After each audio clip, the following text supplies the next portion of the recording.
Foster Care Nation, listen up. This is Foster Care and Unparalleled Journey.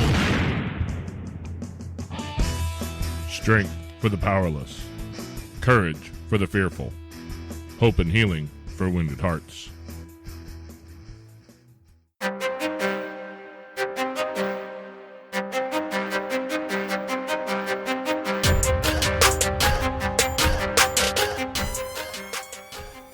Hello and welcome back to Foster Care, an Unparalleled Journey with Jason. And Amanda. Today's guest we have is Ryann Vernetson. Did I get it right? You did. Awesome. It was much easier than one of the last ones I had that one I didn't even try. I was afraid. Well done. Yes, I believe her name was... Oh, I'm not saying it again. Nipanika. Something like that. Yes. I felt bad because I just couldn't quite get it right, but your name is not that challenging for me, so we're good to go. How are you doing today, Ryann? I am well. How are you guys? Oh man, we're just busy living our world full of chaos and trying to make some sense out of it all and move forward. But we wanted to talk to you today because I know you work with SAFY, right? I do. All right. That is the Special Alternatives. Oh, come on. My brain's, I just read it. Special Alternatives for Foster Youths? Close. Specialized Alternatives for Families and Youth. I was so close. You were. And you chose words that are very applicable. So that acronym works. We were close. I know. And you guys are out there in Ohio. Is that correct? We actually have services in 7 states. So we're headquartered in Ohio. I'm physically in Colorado, which is another one of our states. And then we have 5 others.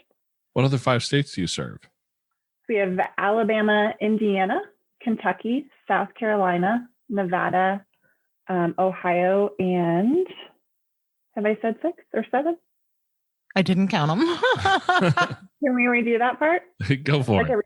Alabama, Colorado, Indiana, Kentucky, Nevada, South Carolina, and that's it. Okay. Do you guys plan on expanding more? Yeah, I mean, I think that the company's always open to expansion as the need presents itself and as it makes sense. I think what's really important to us is that growth comes from a place of quality and that we're not growing just for the sake of growing, but we're growing because there is an unmet need and we feel that we can meet that need.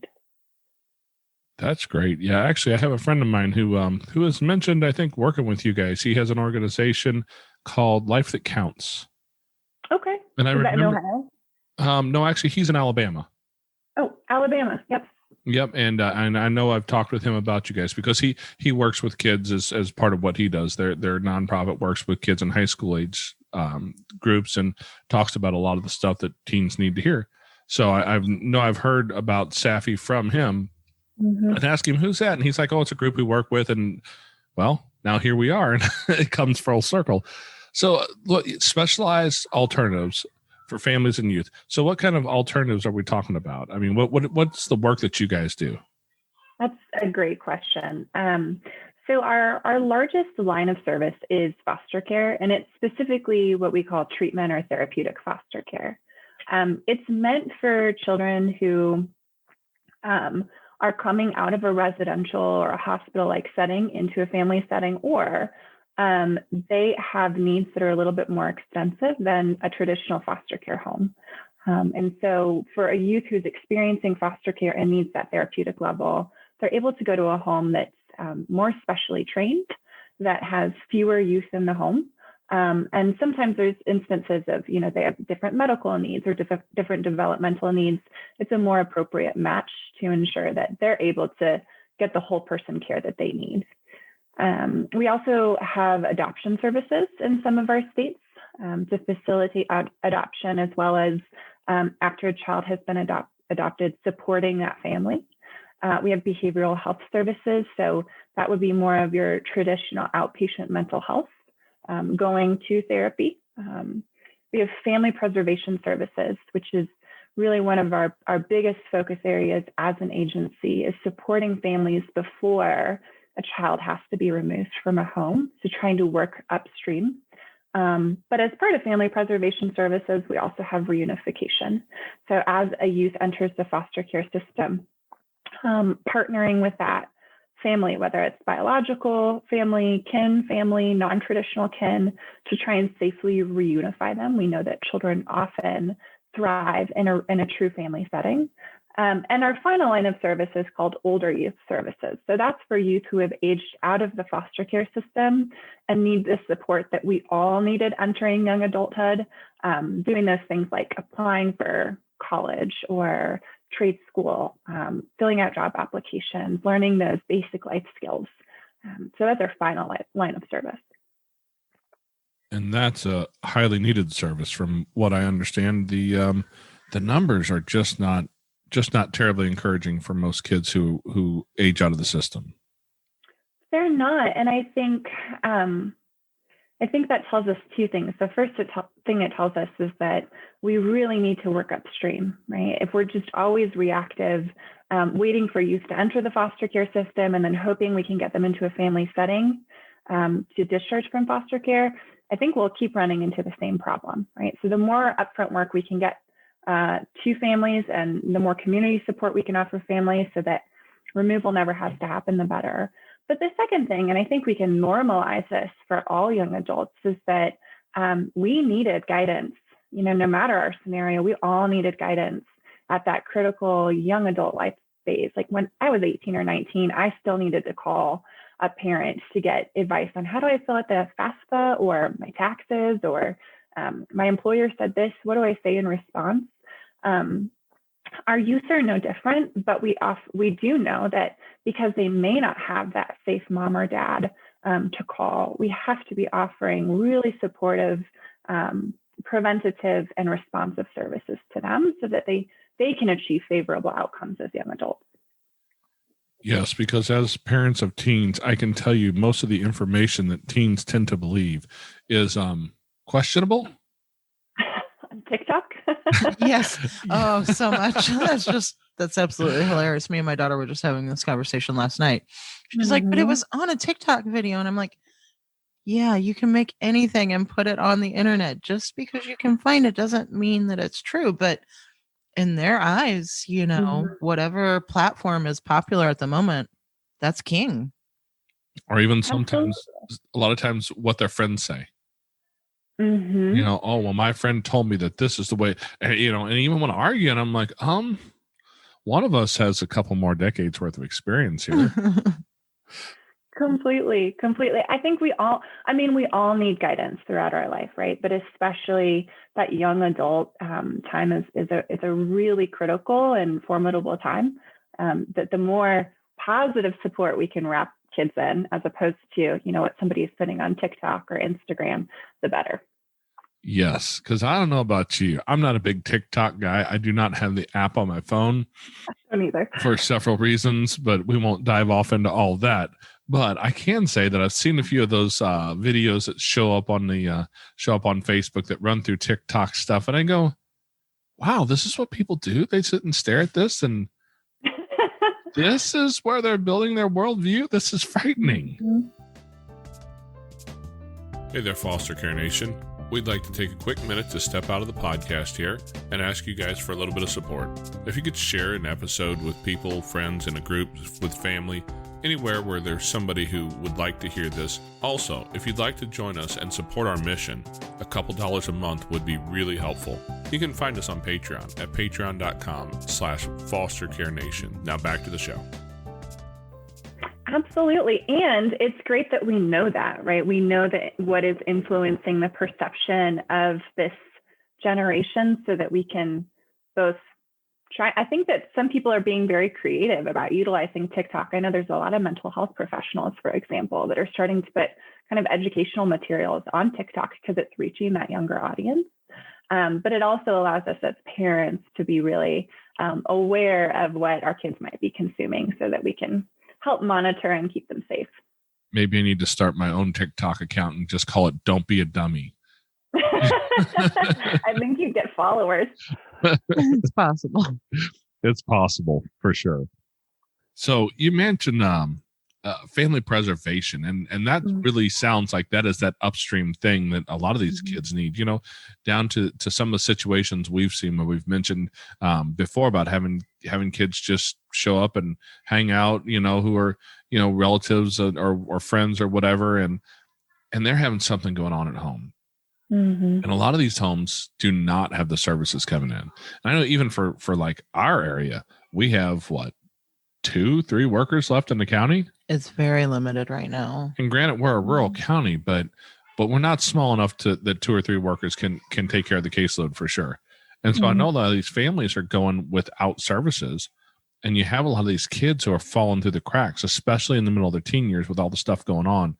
I mean, our kids are going through the COVID thing, the way it's messing with schools. It depends on what state and what area you live in. Our schools have been back in person school since the beginning of this school year, but it's been an incredible challenge for them. You throw that on top of a family that's in crisis, and man, we have some problems. So how do you guys help those people, or the kids who come out of those families that just are in crisis? Yeah, that's a good question. And I think to back up to something you said earlier is, sometimes we miss families until we don't see families until they're in crisis. And I don't think any system is designed with that in mind. I don't think a system is like, we only want to help people when they're in crisis. But there's a lot of factors that contribute to families staying off the radar until they do reach that point where maybe there has been an instance of abuse or neglect is so severe that they come to the attention of child welfare.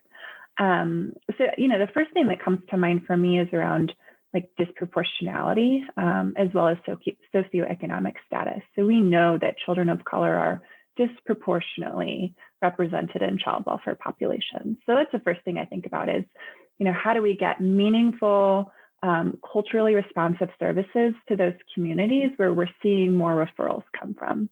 The second is around, neglect and poverty and socioeconomic status. So a lot of the times we see children who are removed because the family is really, really poor.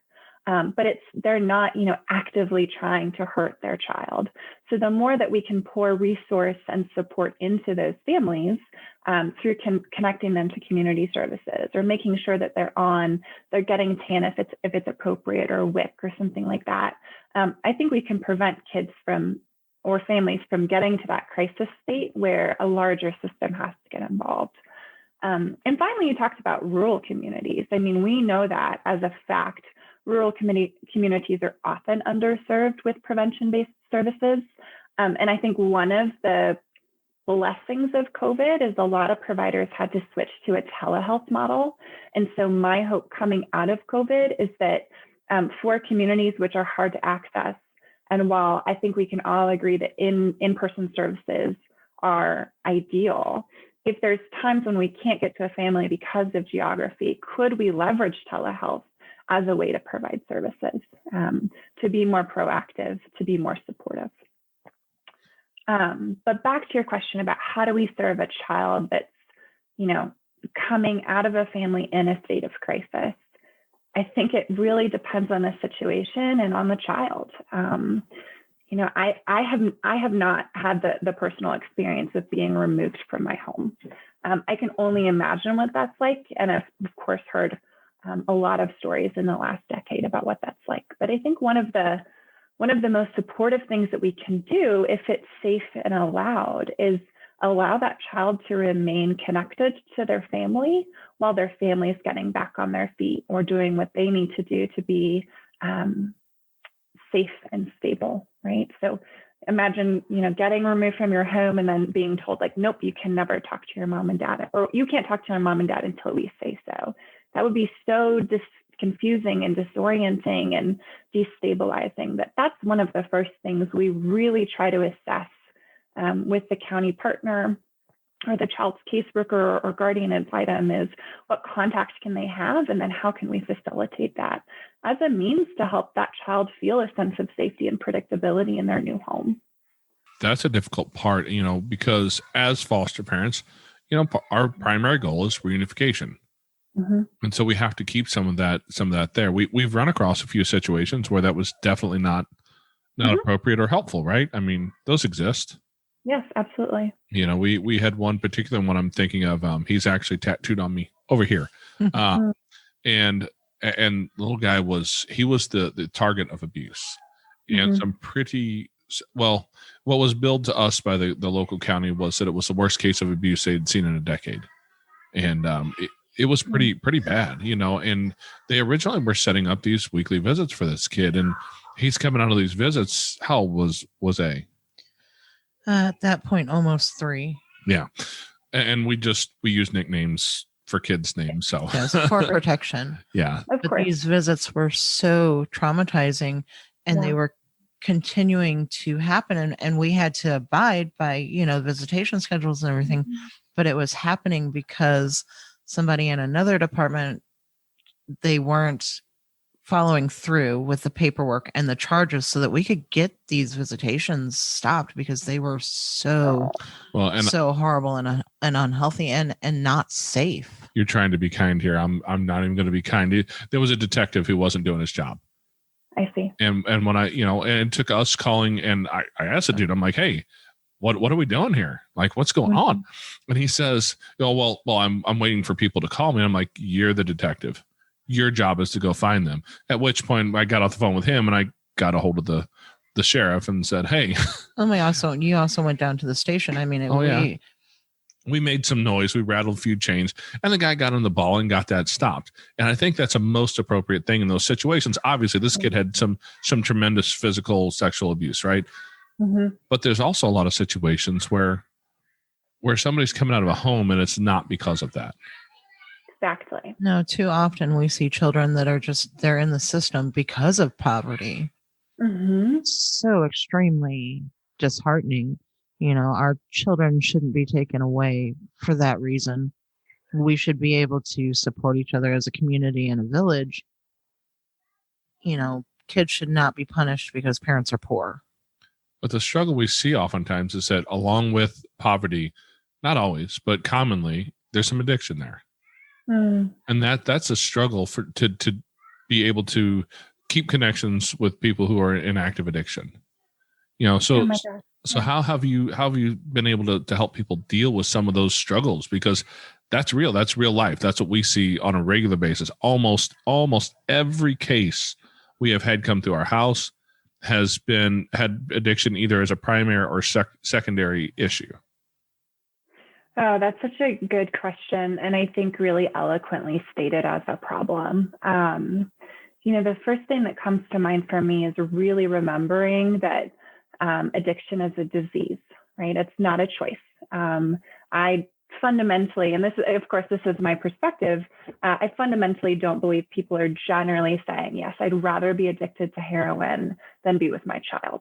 But the grasps of addiction are very real and incredibly difficult to overcome. So I think as helping people or helping professionals, our first order of business is getting that individual the level of care that they need, whether that's an inpatient stay, an intensive outpatient program, a connection with a 12-step program or recovery program that works for their spiritual or personal or cultural beliefs, as well as providing education to the system that, you know, a parent who is experiencing or struggling with addiction, it's not something that they can snap out of overnight. That's going to be a process. That's going to be part of their treatment. And the other thing we often see concurrent with addiction, not always, but concurrent with addiction is a mental health or a behavioral health need, and sometimes significant untreated trauma. And so really to me, it's important that we really look at that parent as a whole person, not just as an addict or an alcoholic, but this is a human being who's really suffering, and that's manifesting in addiction. So let's get them support for that addiction, that substance abuse. Let's see if there's any underlying behavioral or physical healthcare conditions that need to be treated. And then if there's trauma, let's get them the meaningful support to start processing and resolving that trauma. Because if we can do all of those things and that parent is committed to their recovery, they can and should, you know, reunify with their child, because their child will thrive. Their child probably wants to be with them. Of course, there's always those cases like you guys were just talking about where it is not safe for kids to have contact with or go back to their parents. But if it's just addiction, which can be treated, and otherwise there's a lot of safety and protective factors, let's get that person the help they need and treat them with the dignity and respect that they deserve. You talk about addiction, and I have a little bit of my own experience there. Several years back, we're coming up on 6th anniversary this year. Yes, the 6th anniversary of losing our daughter. She had a nasty disease, and I'm just going to say that it felt like the right thing to dive into the bottom of a bottle. And I swam some laps down there, and I've looked, there's not a genie in the bottom. I've looked in every bottle. She's not there. And I did my time doing that, just trying to figure that out. And it took a while for me to be able to come out of that. And for me, honestly, I think part of it was just to find a community of men who could come around me and support me as I was trying to find my way out of that. And for me, it was a dad's group I'd found online. It's one that I talk about a lot on here. On this podcast, I've mentioned it multiple times, but I think he's renamed it now to the Dad Edge Alliance. And it's a group of men who are incredibly vulnerable and talk about these things. And that's so hard to find in the world today. But people need their own level of assistance as they come out of that. And I think that's one of the things that I don't see a lot of, either things that exist. Yes, there's Narcotics Anonymous or AA, things like that. And there's some people who find success in that, but there's a lot of people. I went to the AA meetings. I tried that when I was trying to quit, and it was not my thing. I'm not mad at those guys. I'm not mad at what they've done. They've helped a lot of people over the years, and I give them mad props for it, but it wasn't for me. Do you know of anything that can kind of substitute that for the parents who are in the middle of their addiction, who need that help, that community around them, especially when you're in a poor area, not a lot of money, not a lot of family, not a lot of support? Oh man, that's $1 million question. And thank you for sharing that experience, and congratulations on your recovery. I think that's remarkable. Recovery is also part of my story, so I share that with you. I think it depends on the community, and I would go back to as COVID happened, we saw all kinds of supports, which used to be very geographically limited, become accessible to people all across the world. And so, nothing comes to mind for me right now, Jason, outside of those kind of 12-step. There's some other recovery-based models, but I think that they are out there. I think they exist. There is a website. I think it's called mantherapy.com. I'm just going to Google it right now really quick. Yeah, it's called mantherapy.com. And that's maybe one of the places I might turn to see specifically about, dads and men getting that mental health support.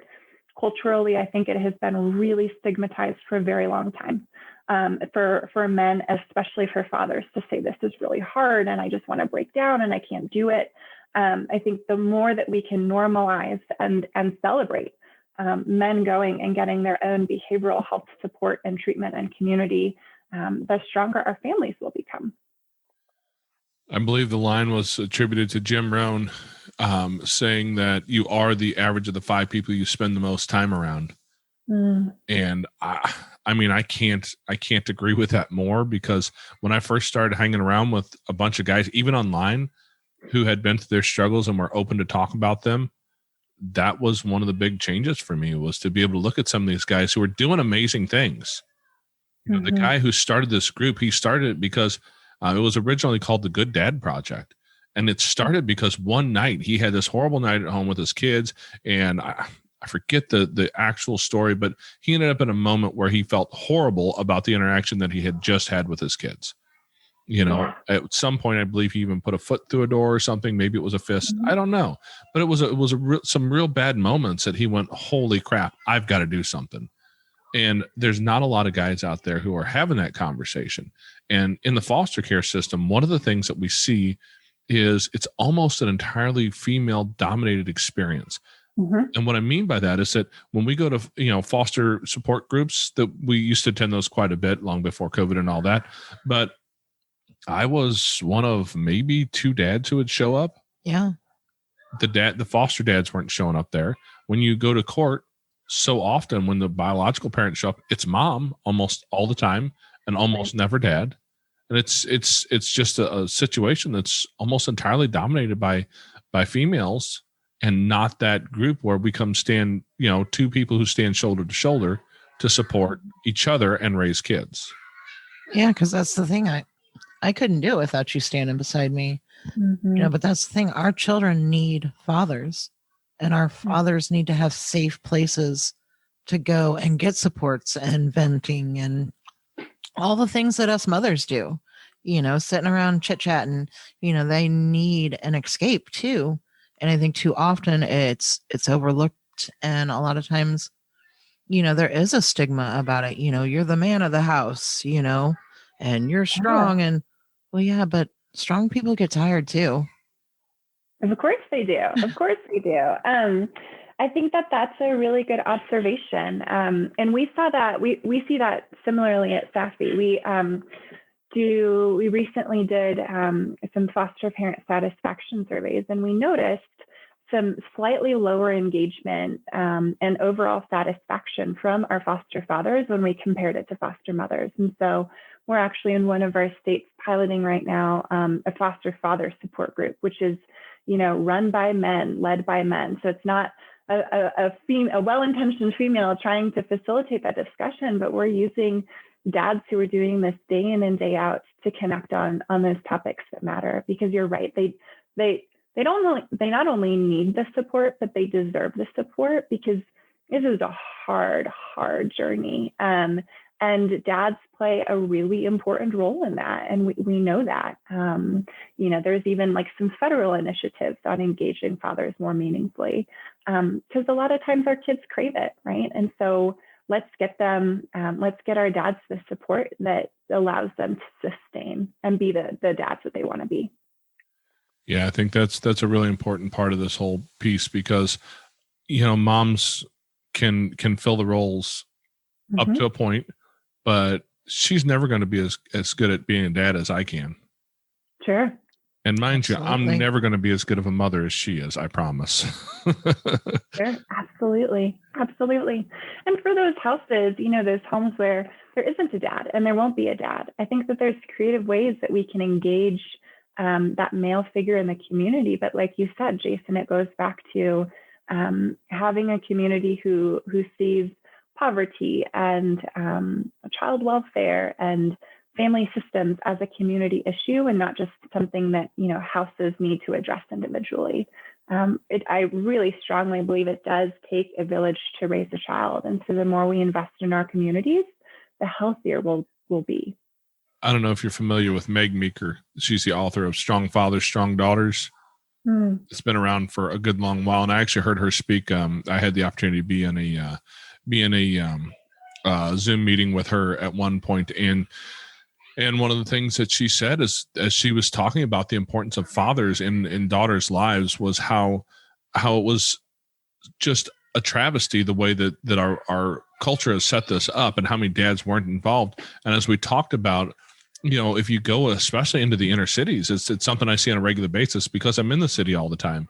I'm in the parts of St. Louis where a lot of those problems exist. And one of the things she said is, the problems could be solved really easily if you put one strong Black man on every corner in those urban areas who could stand up and be that role model. You would see a lot of these problems disappear. And it's just a lack of that male role model standing up and doing what needs to be done today. And that's one of the struggles that we see a lot in these kids' lives, because young men who end up within a lot of these places, especially in the urban settings, right? The kids who end up running to gangs are looking for that family model, that relational model that we just don't have in our, that's not coming out in our culture. You look at the music and the movies and all of that, and it's just not part of what we see there. And these young men are turned into kids with problems.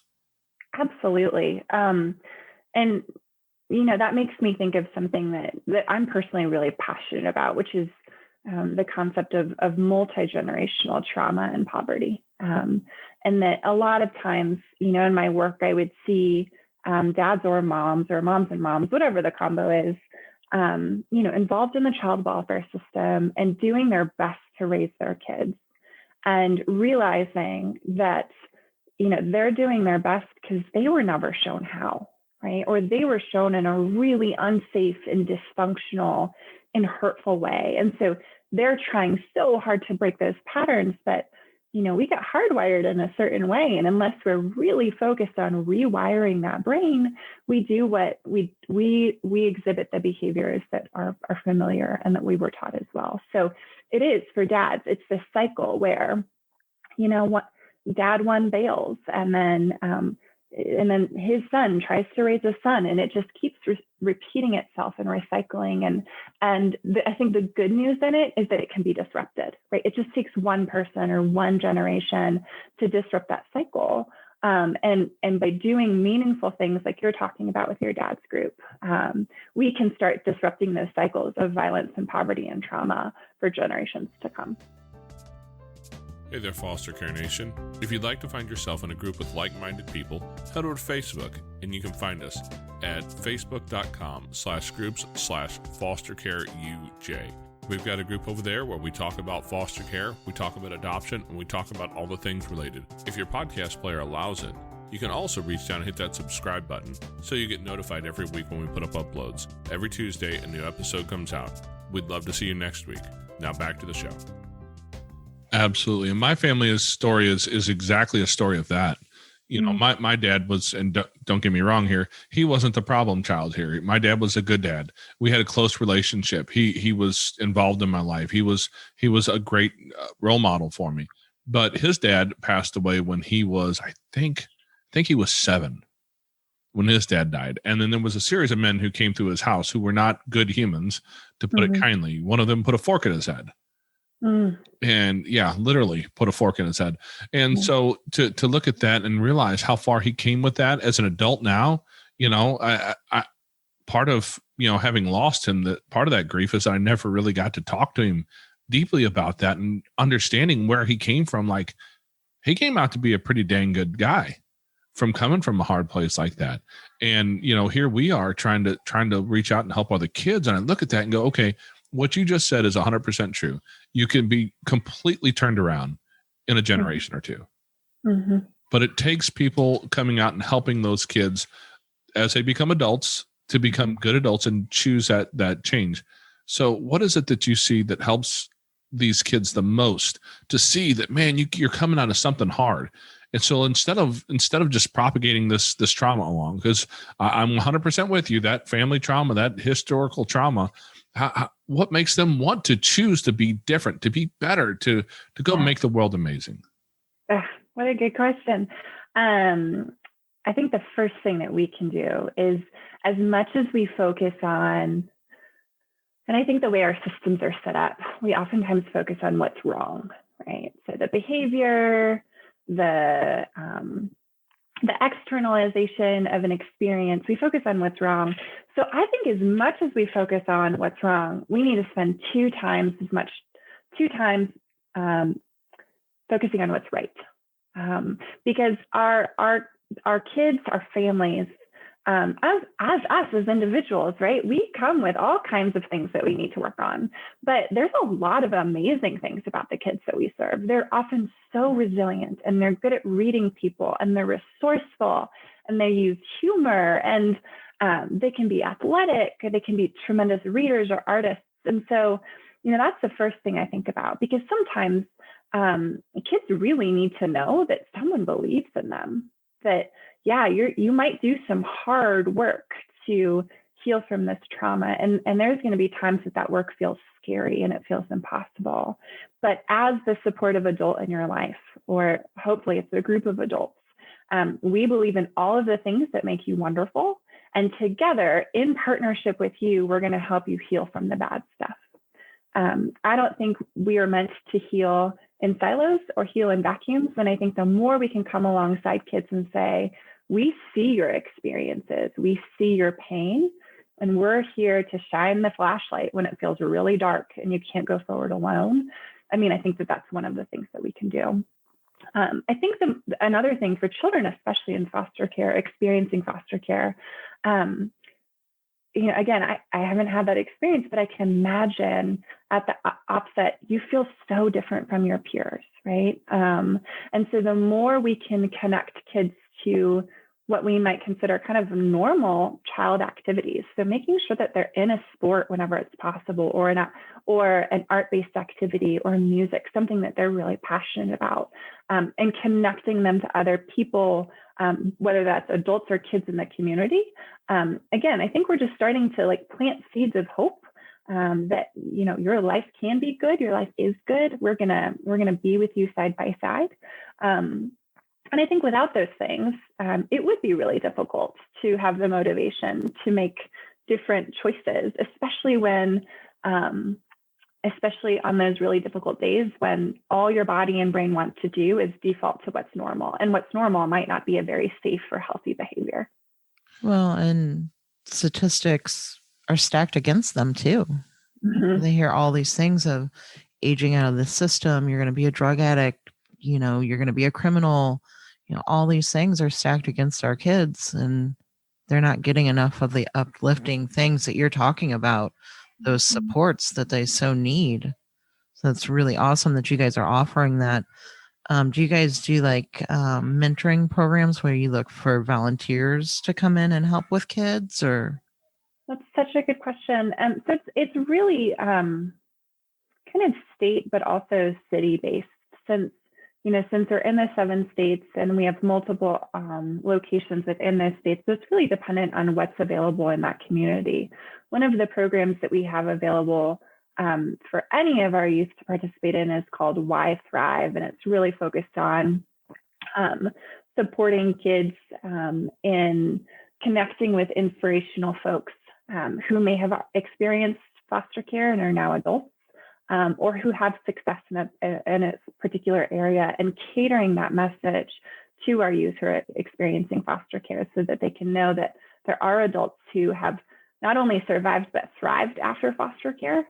And that can be their reality as well. So, we really try and make sure that kids are connected to mentoring, or the Boys and Girls Club, or an art-based activity. And then, the other thing that's really important to me as a leader, but also as a clinician, is that we are educating that child's, I kind of call it their ecology. So all of the people that are in their lives, about the impact of trauma.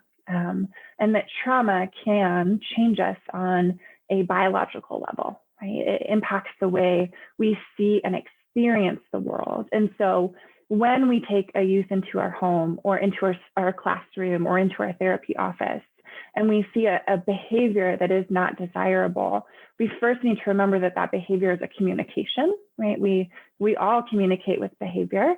And when oftentimes, if a child or an adult doesn't have a different way to communicate it, they'll communicate it in a behavior that gets your attention, whether you like it or not.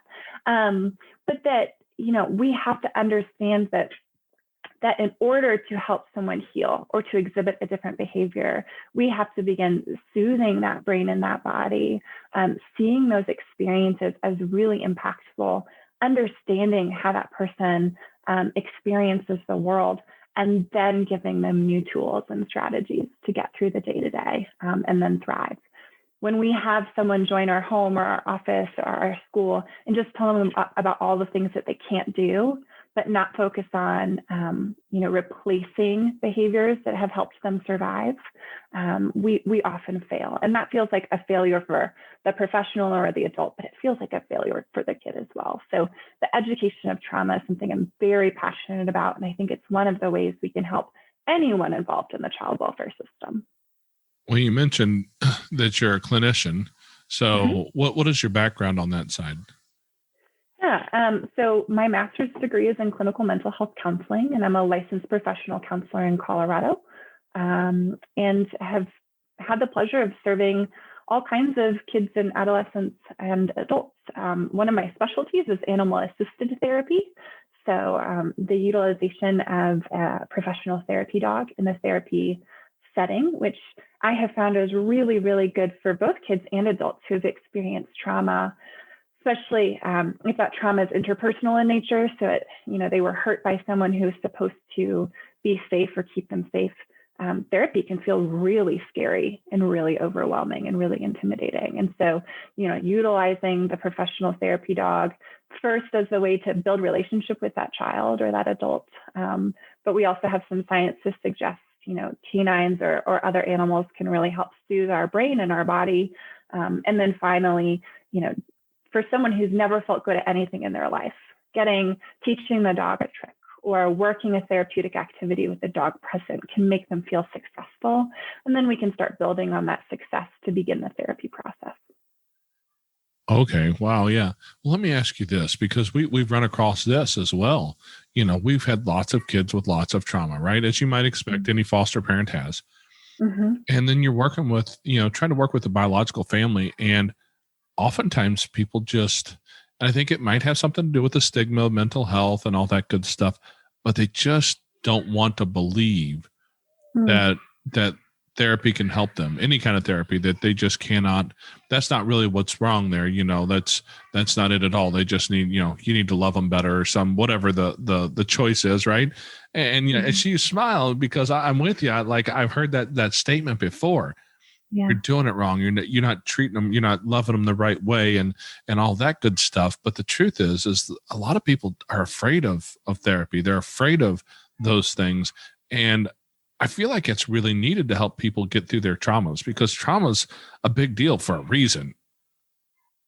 Yeah, absolutely. I smile because I get that, there's been times in my life where I've said, I don't want to go to therapy for this, because I think fundamentally it can make you feel like there's something wrong with you, and nobody wants to feel like I'm defective or there's something wrong.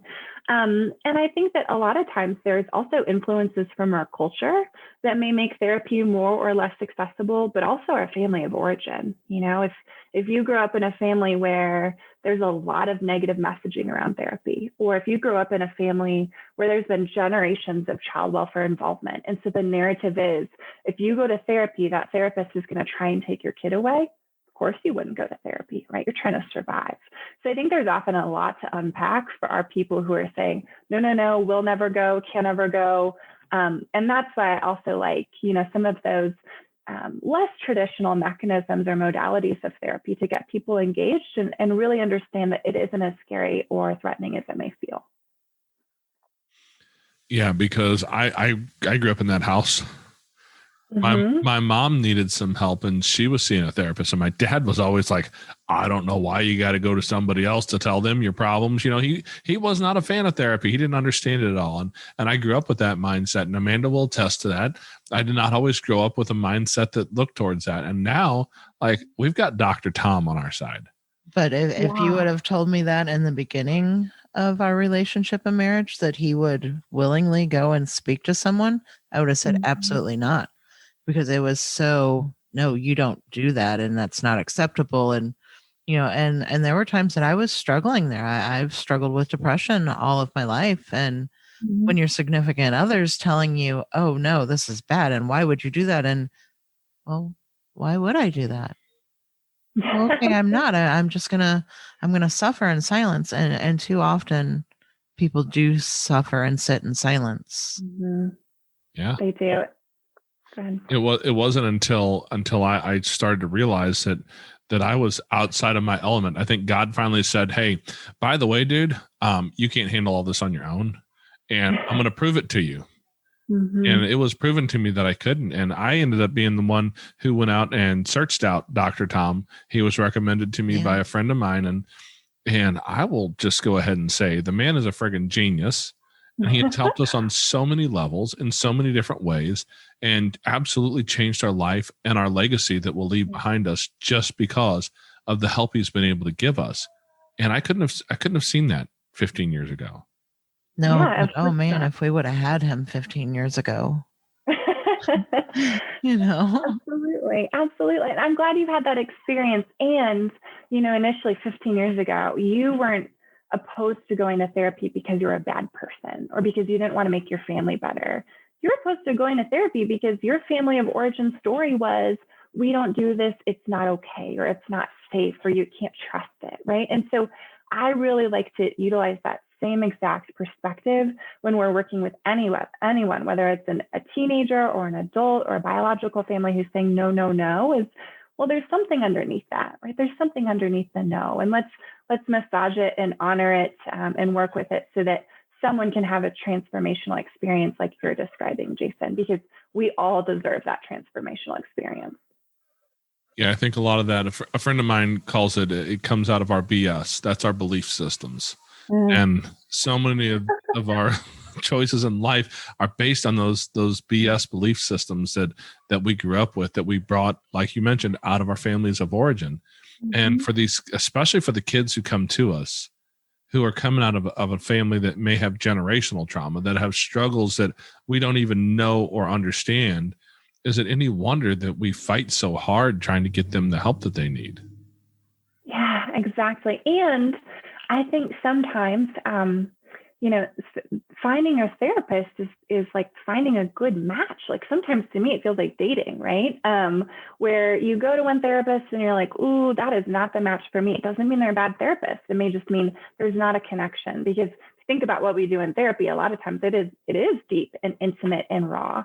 But so often what happens is someone goes to their first therapy appointment with someone who's not a right match, and then they generalize that experience to all therapy, right? It will always feel this bad.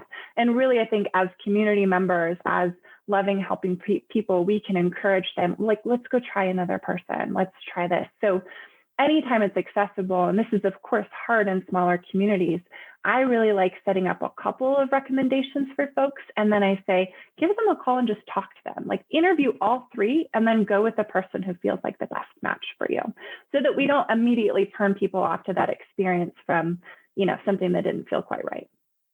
And I don't want to out any names here, but Dr. P, we'll call him that. He was that first guy that I went to see. And his style was to sit there and stare at you until you talked. Oh dear. And I'm like, all right, dude, it wasn't my thing, right?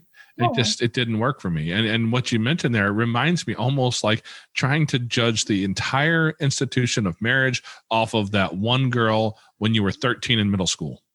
Exactly. What a great metaphor. And 13-year-old girls in middle school are very, very troublesome for 13-year-old boys. Let me tell you. They are. They sure are. No, that's a beautiful metaphor for this experience. Yeah. Not to suggest that 13-year-old boys don't have our own brand of stupid, For sure. And brand of troublesome. Yes. We have been considered troublesome at some point, I think. Maybe. I think it was your fault. But yeah, so I think it's just so very important, because trauma is such a complex thing. And it's not that we really haven't heard being talked about in the mainstream until the last few years. Right. And trauma didn't start a few years ago. Oh gosh, it did not. It really didn't. When we started fostering, that trauma was not really even mentioned a whole lot in our classes, and so that's why it's wonderful to see now that it is being talked about, it is being addressed, and there's so many different places that you can find help and answers, especially now with COVID. I do really think that's one of the good things that has come out of COVID, is everybody's having to learn to interact over the internet, the Zoom meetings and different telehealths and things like that. There's so much more room for growth for the rural areas, for people that aren't comfortable leaving their home, or want to have some ability to be a little bit more anonymous. I only see wonderful things coming out of this, progressing, getting people to be more trauma informed. Yeah, because where we live in a rural area, we're about an hour outside of St. Louis, and Dr. Tom is amazing. He works in a very affluent neighborhood in St. Louis, and since he's in St. Louis, Amanda would never have gone there on her own. Not by myself. Absolutely not. She's not a city person. She likes it out here a little bit more towards the country. It's a little more peaceful, fewer people, all that good stuff. But she mentioned that like we came into this whole foster thing without a whole lot of education on trauma. And what we've come out of this to this point with is realizing, oh yeah, we had a lot of our own trauma. We like brought into that room and we kind of mixed it up with all the other trauma that was in the room. And asked everybody to play fair. It doesn't work that way. No, it does not. Yeah, I think you're speaking about something really important. And I think it applies to all kinds of parents, biological, foster, adoptive, kinship, is that we often bring a bag of hurts or pain points or traumas. And when we mix those in with those hurts and pain points and traumas of our children, if we don't have awareness of ours, right, I think a lot of times we're not able to show up as a parent that we want to. And I think that's where we go back to normalizing and celebrating, not just normalizing, but celebrating parents going out and seeking their own support, whether that's organic support, therapeutic support, 12-step support, whatever it looks like. Because I fundamentally believe like parents wake up every morning and want to do a good job. And there's a gazillion things that get in the way of that happening some days, right? But, we start with having the awareness of what are my triggers? What are my buttons? Are there ways for me to resolve those? Yes or no? And if yes, let's go work on that. Yeah, those trigger points. I didn't know I had those. Sure. I had an idyllic childhood. I didn't have any traumas through my childhood. Trust me. Of course not. That's nobody did. That's what everybody saw from the outside, because my childhood was very normalized to me. And then I talked to Amanda after we got together, and we start talking about our childhoods. And, granted, she grew up in her own like weird world of traumas and struggles. And I grew up on the other side of it. But we both had our things that we had never worked through and didn't even, at least I can say for me, didn't realize that they were issues I needed to work through. Mm-hmm. Yeah. And I think too, it doesn't always have to be, childhood traumas, but we can have I think a lot about relational trauma. So, and that can happen in adulthood. If you think about a relationship with a friend or a significant other where there was a really big hurt, that often shapes the way we engage with our present relationship, whether it's a friendship or with a significant other. And when we have so many of those that go unaddressed, we end up with all of these triggers. We don't know why they're from, but we know or where they're from, but we know we get set off really easily. And then we find ourselves over and over in these patterns of dysfunction and feeling disempowered to resolve them. When I think that there are some beautiful solutions out in the world to help people heal and thrive and create new patterns of function in relationships. Now, is that something that you guys provide as part of the services that you provide for? Do you work with the foster parents or biological parents as well, or do you primarily work with the youth? Oh, absolutely. So we provide a lot of support to our foster families. So, foster youth, number one, right? But we understand that the mechanism for change, for healing, is often the parents that are supporting that child. And so we need to make sure that those parents feel supported. Now, we're often not the ones doing therapy for that foster parent. I think that foster parents deserve their own person, their own space for that. And so we work hard to make resource connections if those are needed, or linkages, as well as help them build in that time to access that therapeutic support if it's needed. But, depending on the youth and the state, and again, I know I keep saying that, but it is very dependent on the community. We could be in a family's home a couple of times a week, or once every other week. It just depends. But then anytime we're working on reunification, which is obviously generally the number one goal. Of course, there's always those instances where it isn't. And when we're allowed to, we also try to meaningfully partner with that biological family. And if it's appropriate, have that bio family and foster family start to build a relationship and allow the child to see this as a network of parents who are here to support you and encourage you and love on you. So that when that child goes home, it doesn't feel like I'm choosing or there's different rules here. We want that to be a cohesive and supportive experience. Yes, because that can be so very complicated. And I'll go back to the story of little Mr. A, who, I'll be honest, we really thought that him and his sister were going to live with us forever, because bio mom was just not good at being a human. I say that it's very judgmental sounding, and it is. I'm certain she had some real mental health struggles, and it came out. It manifested in some really horrible behavior that really hurt her children, and it was really hard not to be judgmental there. Yeah. And then you look at Biodad, and you're like, well, who's he going to be? Well, as it turned out, in the long run, that's where the kids ended up, because Dad did some stupid in the middle of all that. They had a really complicated case, and he did some stupid stuff, but then he realized, I don't know who told him what. I'd love to be able to talk with him and figure that out. But somewhere along the line, he flipped a switch. He went out, he got a job, he got promoted, he got his own place, and got away from his family that was deeper involved in drugs than anybody should be. He got some childcare services set up. He got in that place where he was like ready to be a healthy dad. It was one of those amazing cases where we saw, it was like, holy cow. He's going to go like actually raise his kids. Wow. And it was amazing to watch. And the only thing I will say bad about that is that the state doesn't always have great timing. And the day that we took them back to their father's house for the final reunification happened to be, they chose the day to take him there on Mother's Day. And I was like, that's kind of cold, because the little boy had suffered so much trauma at the hands of his mother, and my wife treated him kindly. They formed such a bond. It was such a bond.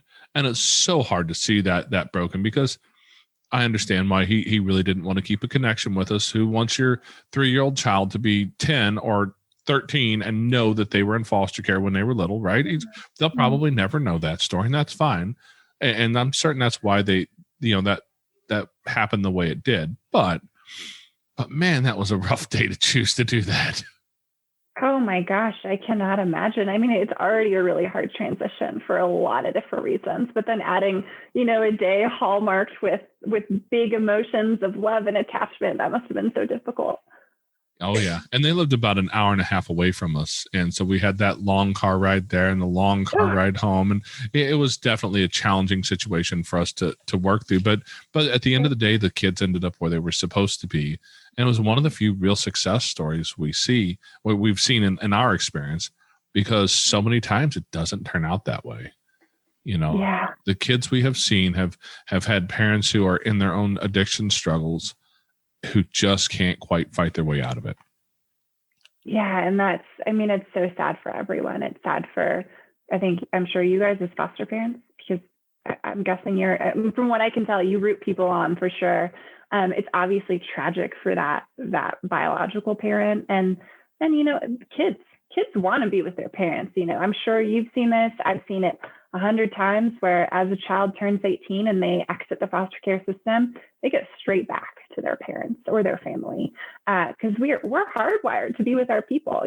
I once had a supervisor explain it really well to me when I was new to the field. She said, I have a really dysfunctional mom, and I can talk about how dysfunctional my mom is, but as soon as someone else mentions it, I get really squirrely with them, right? My claws go up.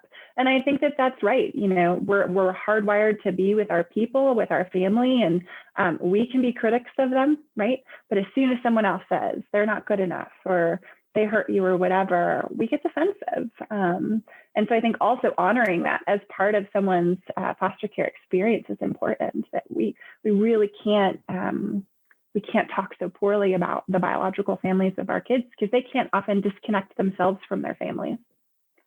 Yeah, it's funny you mentioned that. I have a cousin has her own addiction struggles, and a guy that I work with, his wife came to work to pick him up one day or something, and turns out she had been childhood friends with my cousin, and she says to me something like, oh yeah, well, she's a real piece of work now, isn't she? She's really fallen off. And my immediate instinct, like, if you haven't seen a picture of me, because this is audio, right? When I decide to be angry, I have a really good hate me face. And I felt my hackles come up, and I felt myself like for a half a second, I think I wanted to reach out and just smack this gal. Like, you can't talk about my family that way. Exactly. But the truth is like, my cousin was in that place. Like, she was in a real rough, she still is, and addiction's been the source of that. but you just can't let somebody talk that way about your family without having those moments of just anger and just, it doesn't even have to make sense. It never does. I don't think it doesn't make sense, but that's what comes up. And that's been a struggle with a lot of kids, because find something good to say about the parents. Well, you can usually find something. Sometimes it's a lot of work. Yeah. Or sometimes we can just ask our kids, like, what's good about, like, tell me your best memory with mom, or, what's your favorite thing about your dad? And then we let them drive it. Right. And then we support them in establishing what they value and what's important. Yeah. That's finding the good in people is always difficult when you're in that moment, if you're hardwired for judgment. Sure. Exactly. I'm certain everyone else listening is not, but I was hardwired for judgment. I am certain that many of us were. And again, like, there's something behind that, right? It's not you came out of the womb just a judgmental baby. There's often a story behind that we can honor and understand. And then as we're ready, choose to make new connections. It took me a while to understand my story, but mine is pretty clear. Speaking of connections, how do families connect? How do they get your services? Oh, such a great question. So we, like I said, our biggest line of service is therapeutic foster care. And we know that there's a lot of kids in foster care who need that safe therapeutic level home. And so in all 7 of our states, we have what we call recruiters out in the community, working to find those people willing to raise their hand to say, yes, my home is potentially a fit. And so we would certainly encourage anyone that's listening to this who's curious about foster care. You don't have to commit, but just curious with questions, to check out our website, which is www.safy.org. And just, ask a question. Let us know what you're thinking or what your curiosity is. Or if you think you're a rule out, you say, oh, I'm a single parent, I can't do it. Just check it out with us, because a lot of times we have plenty of single parents who are phenomenally successful foster parents. And then for other services like family preservation, for example, it depends on the community. In some of our communities, those referrals can come from schools or Boys and Girls Club. They can come from Medicaid, for example. In other communities, they come from the county or another prevention-like service. So if there's anyone listening that's curious, I just invite them to our website. There's a lot of self-help there. And then, of course, they can always send us a message or give us a call, and we'd be glad to try and connect them with the service that's the best fit for them. And I just want to mention, you talked about the people who believe they're ruled out. We talked with Sarah Salasot here a while back. I can't remember exactly when that was, but one of the things that was really interesting, that I didn't know this before we even booked the interview, but Sarah mentioned something about her wife. And I went, oh, okay, well, this is, how does this work? Right. Because let's just be honest, depending on what part of the country you're in, as to whether or not that's a big deal. We're in the Midwest, so that really depends on who you're talking to. Some people are terribly okay. Some people are terribly unokay with that. But her and her wife, actually, their goal is to take care of teenage girls with trauma, if I remember right. And I look at that and I go, whoa, I'm terrified of that. You guys are amazing, Totally. Yeah. I'm glad you brought that up. We celebrate same-sex couples becoming foster parents. And not only because we believe that they deserve to be parents, absolutely, but also there's a lot of kids who are experiencing foster care who do identify as LGBTQIA, right? And it would be really hard if we put a child who identifies as lesbian in a home, for example, that doesn't create psychological safety for someone who identifies as lesbian. That'd be really hard and potentially damaging. So we do need, parents that represent the values and culture and beliefs of the children in our care as well.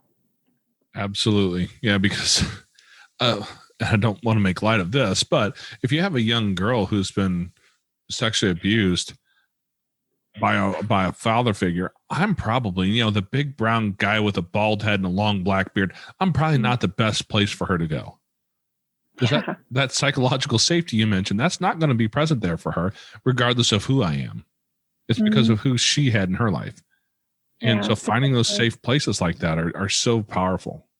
And that's why we need, as many people as possible to raise their hands to say, yeah, I'll be a foster parent, because, when you don't have a lot of foster parents, but you have a lot of need, you can't match as well as you'd like to. We want to do the best possible job of matching a child based on their unique needs and culture and religion and beliefs with a family that can support that. And when we don't have a lot of families to choose from, we accidentally truncate that process. Well, yeah, we see it all too often. Kids aren't placed where they can thrive. They're placed where they will fit. And that's not the greatest place. And then a lot of times there's not even a foster home. It's a group home or boys and girls town, and that's not a home for our kids. No, I mean, the outcomes very clearly demonstrate that, children have the best outcomes when they're being raised in a family setting. There is occasionally the right place and time for a higher level of care, but that should be time limited, and as a mechanism for stability and safety, and not as a long-term way to grow up. Ryan, I have to ask this question. Like our story, I know why we're in the middle of this. If anybody is curious, scroll all the way down to the bottom of the episodes and look at our origin story. Or if you go over to the website and you're look on one of the blog posts that have all the episodes listed in there. I think it's on the top left corner. Our origin story is what it's called, and that'll tell you why we're where we're at. I'm just curious, with the training and the education you have, what drew you into this space? Because man, you didn't pick the easiest one, I don't think. I love that question. So when I was an undergrad, I was a psychology undergrad. I'm just really fascinated by how people think and interact and behave. And I was actually planning my junior and senior year. I was doing a lot of work in the research space and in labs, because I wanted to get a PhD in the cognitive neuroscience space. And I was working in a lot of labs where people would kind of, including myself, poke fun, in jest, but poke fun at therapists or touchy-feely people, right? And so that was my life plan. And then I randomly got an email from a group that I was a part of saying, we need volunteers for a teen parent group. And we need volunteers to bring food, to do education groups for the teen parents, and to provide childcare. And I was really curious about it, and I was curious about providing childcare. So I went to an informational setting or informational session. And at that session, I just felt myself come alive in a way that I had not yet in my life. It was kind of those moments where you get goosebumps and realize there's some reckoning happening inside that you can't really understand why it's there, but it is. And I just fell in love with teen parents. I was just humbled by their resilience and their strength and their desire to do something different for their baby than they had experienced for themselves, for example, in some cases. And so I started volunteering with them, and I did an internship with them. And that's what brought me into this field. I worked in the field for a couple of years after that, working a lot with adolescents who had aged out of the foster care system, as well as families who were in the child welfare system. And then I went back and got my master's degree. But that's what led me here. And it's one of those things that perhaps you guys feel the same way. It feels right. It feels like it's, part of who I am and what I'm meant to do. And that might look a lot of different ways. And there's days that, I make mistakes and I fail, but it is what feels correct in my life. And so that's my story for being here. For us, we really just, as we stepped into the space of helping kids somewhere, it felt like a calling for us. Yeah. As much as we thought, we were going to adopt kids, suddenly we looked at foster care, and it didn't take but about 37 and a half seconds until we went, no, wait, we're supposed to go a different direction. Yeah. Yeah. And those are those things that you can't really explain. They just happen. And then, okay, this is where I'm meant to be. Yeah, there's a greater power there somewhere that's telling you that this is, you think you know what you want, but let me tell you, there's something else set up for you. Let's just go ahead and walk that road. Absolutely. And I oftentimes tell people when I'm standing there, my phone rings and I look at it, I say, oh, okay, there's 2 calls you do not ignore. One of them is from your wife and the other one is from God. So I've got to go. You have something right going on. Yeah, those are the 2 that I make it a point not to ignore because, if my wife's calling, I probably really need to answer. But if God's calling, he's probably not going to hang up on me. Yeah, he's probably going to keep calling. So did you have anything else to ask, Amanda? I don't think so. You always say, I don't think so. Why did you do that? Then no. He's like, let me redo that then. Right. Let me be more clear. Here and I thought I was going to just push her into something. I know better. We've been together for what? A little over 20 years now. I was going to see if you got it right. Congratulations. That is hard work. Well, when you have a guy as wonderful and charming and handsome as me, it's a lot of work. You're right. Yeah, she's used to me by now. I don't know that if she could train another guy quite to the level she's got me at this point in her life. I'm vested. It sounds like it. Can I ask you guys a question? Certainly. Absolutely.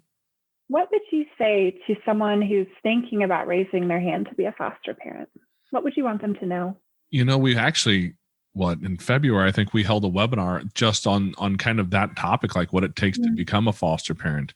But I think some of the lessons we've learned have been, most importantly, that everybody says almost the same thing to us. I could never do that. I could never let them go. I couldn't let them go back to their parents. I wouldn't do it. Or the other side of it is the guys who say, I could never love another person's child. And the truth about the whole situation is it hard? Hell yes. It's hard. We've had we're in the middle of some real hard moments with some teens right now. Like it's, there are buckets of tears involved here, right? It's hard. Yeah. But is it worth it? That's the real question. And some days it doesn't feel like it, but you get to that point down the road where you look back and you go, oh, wow, okay.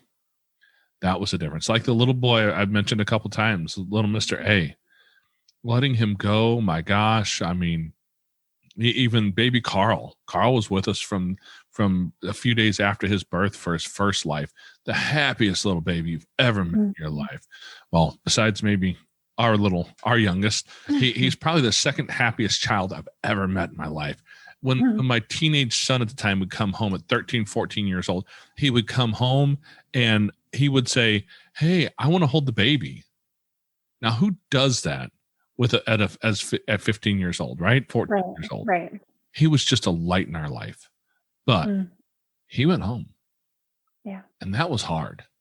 Sure. That was incredibly hard, but is it worth it? Yeah. That's a beautiful answer. Yeah. The changes we get to make in little kids' lives will last for generations, and it'll last in places where we won't be old enough to see it. Yeah, you're right. And I think it is cliche, but if you sit with that thought for a second, it really does only take one adult or a family to change the trajectory of someone's life, right?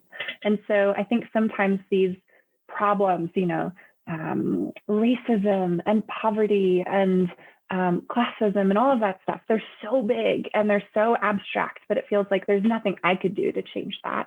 But, you guys are the living proof that it's just one couple, right? And their love and care and willingness to explore themselves and grow that can change the life of a person for generations to come. So I thank you for that. Well, I appreciate that. I'm going to steal a line from Josh Shipp. If you're not familiar with him, he speaks a lot on foster care. He came through the system and he says that every child is one safe adult away from a success story. That's right. And that's absolutely exactly right. Well, thank you for sharing your time with us today, Ryann. We really do appreciate that. Thank you. Thank you for having me. It was my pleasure. Can I do the states one more time so you can cut it in? I just want to make sure I don't forget anybody. Certainly. Okay. I just pulled them up. Sometimes I forget. So our states, the SAFY states are Alabama, Colorado, Indiana, Kentucky, Nevada, Ohio, and South Carolina. All right. And I'll make sure that ends up on the show notes as well. Thank you. I really appreciated the time with you guys. It was a pleasure talking to you. It was. Thank you. Okay, Foster Care Nation, thank you for listening to Ryan's story. Now take her knowledge and wisdom to heart so you can create love and healing in your family and community. Be sure to come back next week. We have new episodes every Tuesday. If you'd like to share your story as a guest, you can reach us at fostercareuj@gmail.com. You can connect with other like-minded people on Facebook at facebook.com/groups/fostercareuj. Don't forget, we have a Patreon account where you can support our mission for as little as $5 a month. It's at patreon.com/fostercarenation. The links to everything are in the show notes or on your podcast player or at fostercarenation.com. And as always, You are so super awesome. I think you guys are cool. Yeah, yeah.